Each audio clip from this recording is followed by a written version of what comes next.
Shalom Amang Inang, selamat bertemu kembali dalam channel YouTube ini. Doa kami kiranya Bapak Ibu dan saudara sekalian senantiasa dalam lindungan Tuhan. Firman Tuhan yang menyapa kehidupan kita dalam ibadah pertanyaan kita, yaitu epistel pada Minggu tanggal 5 Juli 2026 yang tertulis dalam kitab Wahyu pasal yang ke-7 dimulai dari ayat yang ke-9 hingga yang ke-17.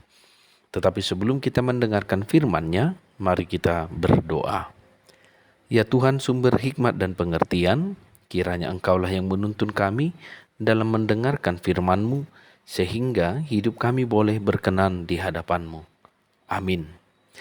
Bapak Ibu, firman Tuhan yang menyapa kehidupan kita, yang tertulis dalam kitab Wahyu pasal ke-7, dimulai dari yang ke-9 hingga yang ke-17, saya akan bacakan untuk kita seluruhnya.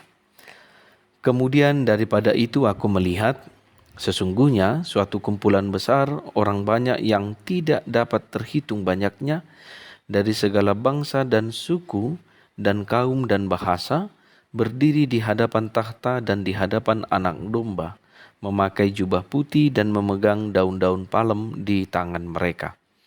Dan dengan suara nyaring mereka berseru, "Keselamatan bagi Allah kami yang duduk di atas takhta dan bagi anak domba."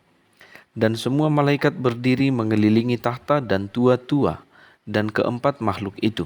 Mereka tersungkur di hadapan takhta itu dan menyembah Allah sambil berkata, "Amin, puji-pujian dan kemuliaan dan hikmat dan syukur dan hormat dan kekuasaan dan kekuatan bagi Allah kita sampai selama-lamanya. Amin." Dan seorang dari antara tua-tua itu berkata kepadaku, "Siapakah mereka yang memakai jubah putih itu dan dari manakah mereka datang?" Maka kataku kepadanya, "Tuanku, Tuhan mengetahuinya." Lalu ia berkata kepadaku, "Mereka ini adalah orang-orang yang keluar dari kesusahan yang besar, dan mereka telah mencuci jubah mereka dan membuatnya putih di dalam darah anak domba. Karena itu mereka berdiri di hadapan tahta Allah dan melayani Dia siang malam di bait sucinya. Dan Ia yang duduk di atas tahta itu akan membentangkan kemahnya di atas mereka.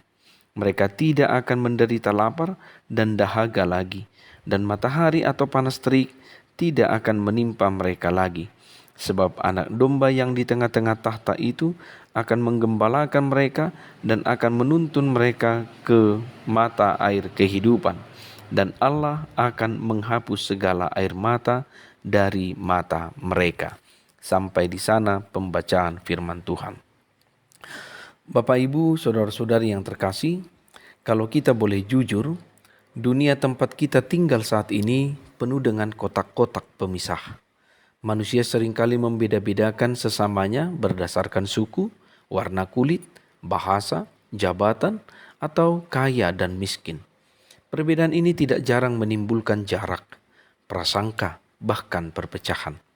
Namun hari ini melalui kitab Wahyu pasal yang ke-7, ayat ke-9 hingga ke-17, Rasul Yohanes mengajak kita mengintip masa depan kita kelak di sorga. Di sana kita akan melihat pemandangan yang sangat indah dan bertolak belakang dengan dunia.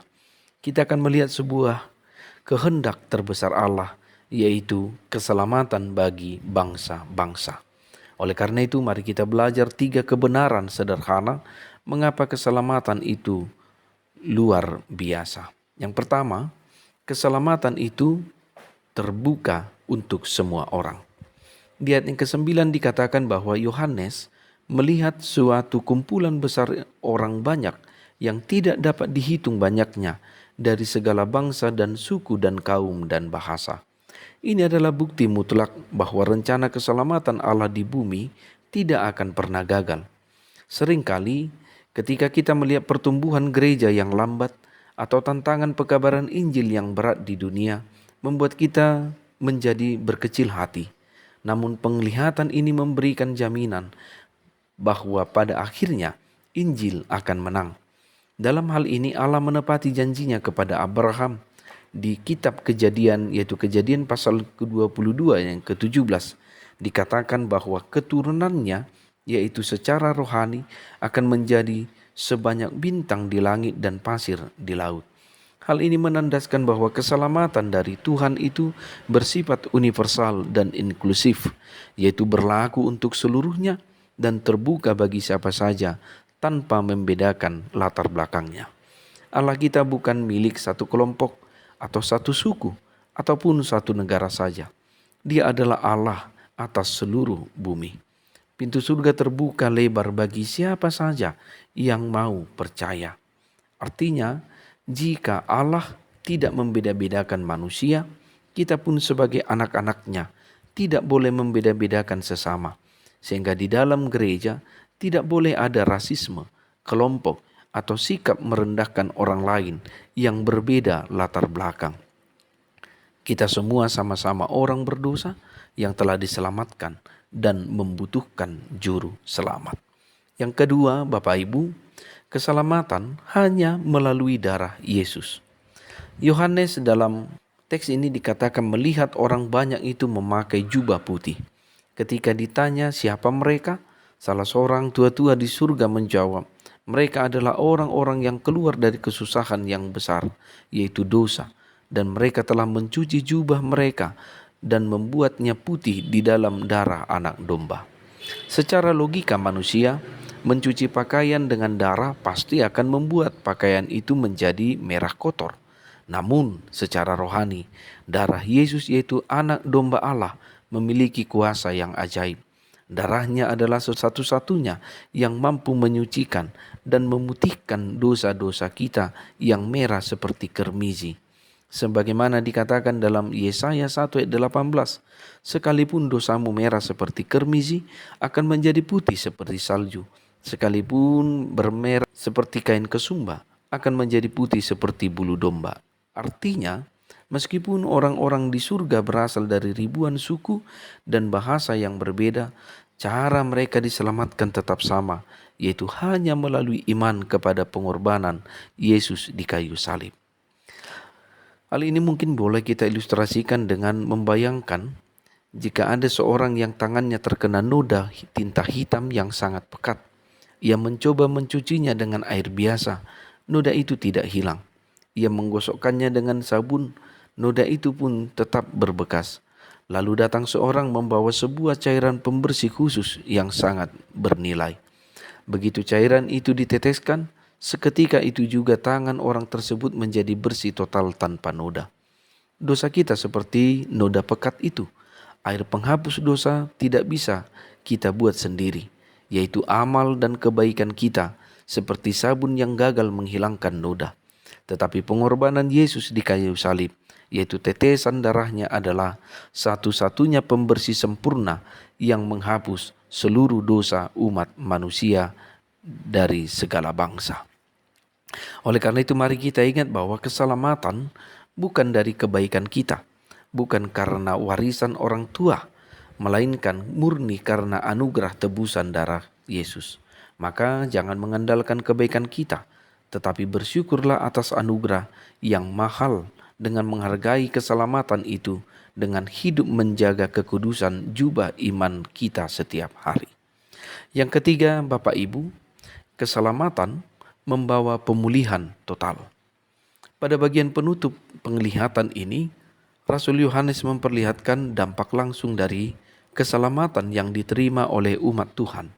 Keselamatan di dalam Yesus Kristus tidak hanya berbicara tentang tiket masuk surga di masa depan, tetapi tentang pemulihan total atas seluruh aspek kehidupan manusia yang rusak akibat dosa.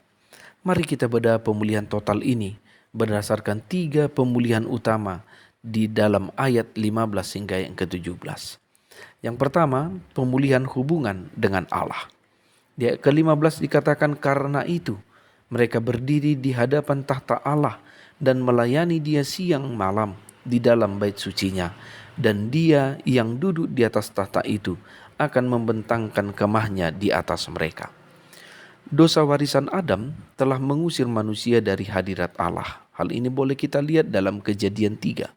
Namun, melalui pengorbanan Yesus, manusia dipulihkan untuk bisa kembali berdiri di hadapan tahta tanpa rasa takut atau bersalah. Sehingga kata melayani dia siang malam menggunakan istilah imamat. Artinya setiap orang yang percaya kini memiliki akses penuh menjadi imam yang menyembah Allah secara intim tanpa batas. Sedangkan frasa membentangkan kemahnya dalam teks asli Yunaninya adalah skenosei yang berakar dari kata skene, yaitu tabernakel atau kemah. Ini merujuk pada konsep sekina, yaitu kehadiran Allah yang nyata di tengah bangsa Israel saat di padang gurun. Di dalam keselamatan, Allah tidak lagi jauh. Dia datang berkemah di dalam dan di tengah-tengah hidup kita untuk memberikan perlindungan mutlak. Yang kedua, pemulihan fisik dan kebutuhan hidup. Pada ayat ke-16 dikatakan mereka tidak akan lapar lagi dan tidak akan haus lagi, dan matahari atau terik sesuatu pun tidak akan menimpa mereka. Ayat ini merupakan penggenapan langsung dari nubuatan pemulihan di Yesaya 49 ayat yang ke-10. Yohanes menulis surat wahyu ini kepada jemaat abad pertama yang sedang mengalami penganiayaan hebat oleh kekaisaran Romawi. Banyak dari mereka yang miskin, kelaparan karena diboikot secara ekonomi, dan menderita di kem-kem kerja paksa di bawah terik matahari. Keselamatan membawa akhir dari segala penderitaan fisik akibat kutuk dosa. Allah menjamin bahwa di dalam kerajaannya seluruh kebutuhan manusia terpenuhi secara sempurna. Tidak ada lagi kelangkaan, tidak ada lagi kemiskinan, dan tidak ada lagi alam yang merusak atau menyiksa manusia. Yang ketiga, Bapak Ibu, yaitu pemulihan emosional dan spiritual. Pada yang ke-17 dikatakan sebab anak domba yang di tengah-tengah tahta itu akan menggembalakan mereka dan menuntun mereka ke mata air kehidupan. Dan Allah akan menghapus segala air mata dari mata mereka. Di sini terjadi sebuah pembalikan kiasan yang sangat indah secara alkitabiah, di mana Yesus yang di pasal-pasal sebelumnya disebut sebagai anak domba, yaitu yang disembelih, kini bertindak sebagai gembala. Domba yang menjadi gembala. Karena dia telah menjadi manusia dan merasakan penderitaan kita. Dia tahu persis bagaimana cara menggembalakan kita. Amin. Kita berdoa. Ya Tuhan, kiranya keselamatan itu menghiburkan kehidupan kami sehingga menjadi pribadi yang lebih baik ke depannya. Dalam Kristus Yesus kami berdoa dan mengucap syukur. Amin. Horas, selamat beribadah.